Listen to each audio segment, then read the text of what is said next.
All right, let's talk about that feeling. You know the one.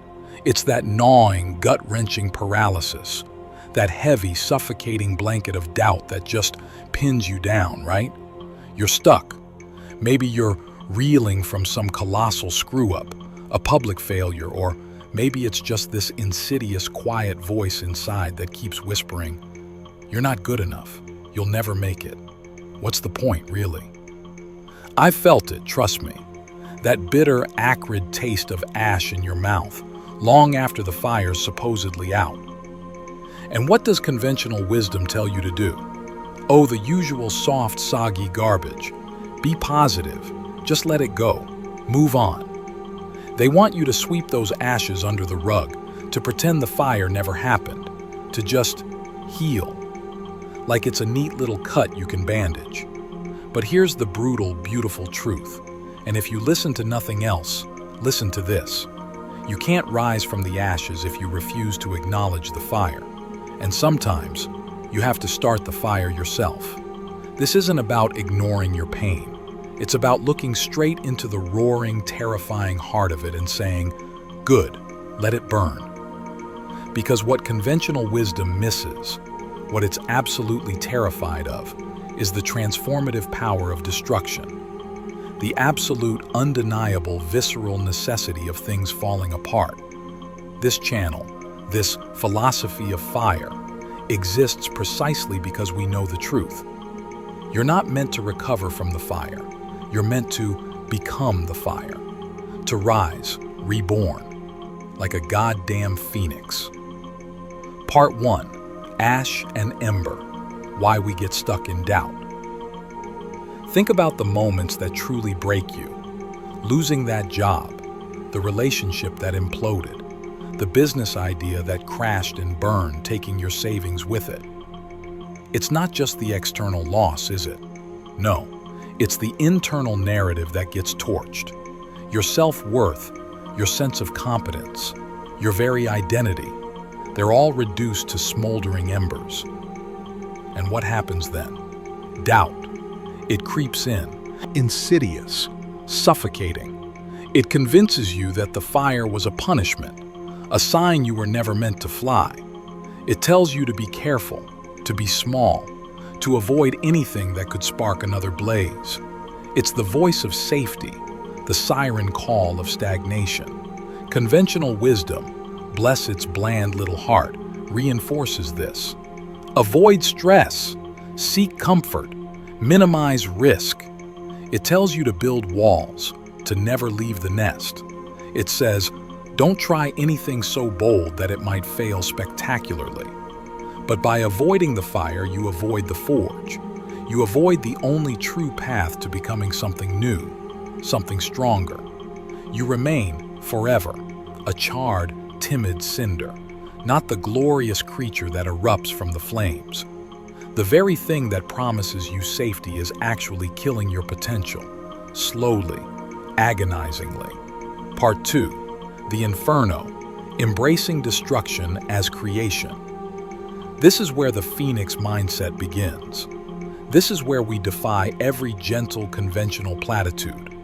The secret, the truly revolutionary concept is this. Destruction is not an ending. It is the most violent, potent form of creation. Think of a forest fire. Devastating, right? Utter chaos. Everything consumed. But what happens next? The soil is enriched. New seeds, some of which only germinate with intense heat, finally crack open. Life explodes back, richer, more vibrant, more resilient than before. It's a terrifying, beautiful cycle, and it is baked into the very fabric of existence. It's not just some pretty metaphor, it's ecological law. This means you have to learn to love the burn, to see the destruction of your old beliefs, your outdated self-image, your comfortable routines, not as a tragedy, but as a necessary, brutal cleansing. That's a shift, a difficult shift, because our brains are wired for survival, for preservation. But the Phoenix mindset asks you to transcend mere survival and aim for radical transformation. Let's look at a prime example. Steve Jobs. He was literally fired from the company he co-founded. Fired. Humiliation, right? An absolute personal and professional inferno. Conventional wisdom would say, dust yourself off, find a safe new executive job. But Jobs didn't. He embraced the destruction. He saw it as a liberation, a chance to shed the corporate constraints and rebuild. He started Next and Pixar, which in turn honed his vision and eventually led to his triumphant return to Apple, where he ignited a new era of innovation. The firing wasn't the end. It was the furnace that refined him. He didn't just bounce back, he exploded back, utterly remade. The fire is not your enemy. Your resistance to the fire is. Part 3. The Ascent. Forging new wings from ash and willpower. So, how do you actually do this? How do you fan those internal embers and build new wings when all you feel is the crushing weight of ash? It requires conscious, aggressive effort. This isn't passive, folks. It's an act of heroic willpower. Step 1. Confront the ash. Don't just move on. Conventional advice tells you to process your emotions, to let go. And yes, feel your feelings, absolutely. But the Phoenix mindset goes deeper. It demands you dissect the wreckage. What exactly burned down? What beliefs about yourself were annihilated?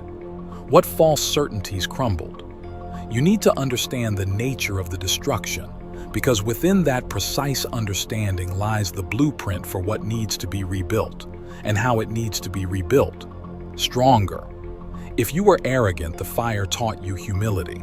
If you were naive, it taught you discernment. These are hard-won lessons. Don't waste them by just moving on. Step 2. Embrace the void.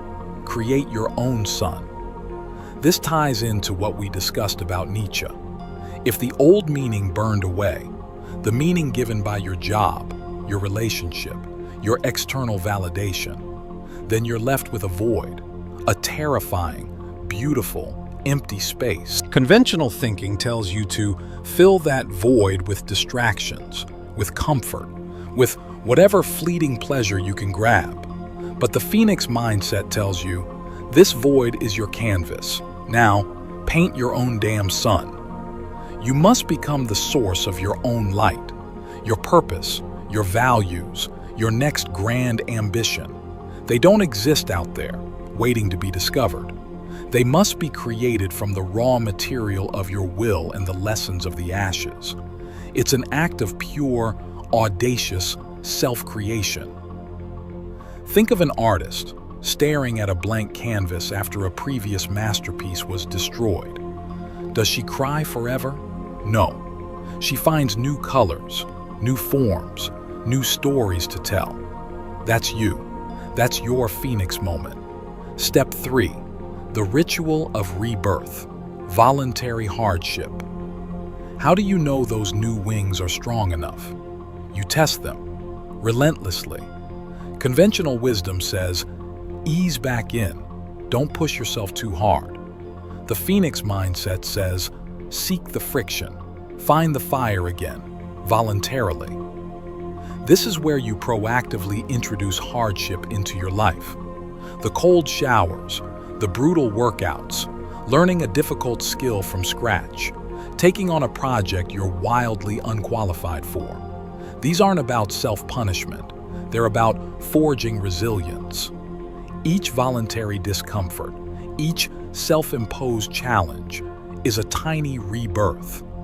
You prove to yourself, repeatedly, that you are stronger than your circumstances, that your will to live, to create, to transform, is greater than any fear or doubt.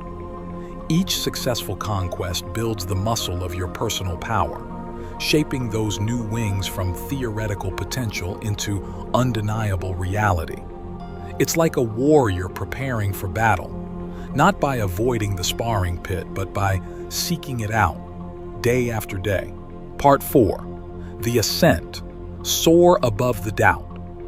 You are not destined to remain an ember. Your life is not some pathetic flicker in the wind. The Phoenix mindset is a declaration of war against the forces of stagnation, against the whispers of doubt, against the bland comfort of conventionality. It demands that you embrace the incineration, see every ending, every failure, every moment of chaos not as a loss, but as the purifying fire necessary for what comes next. Don't mourn the ashes, analyze them, forge your own purpose.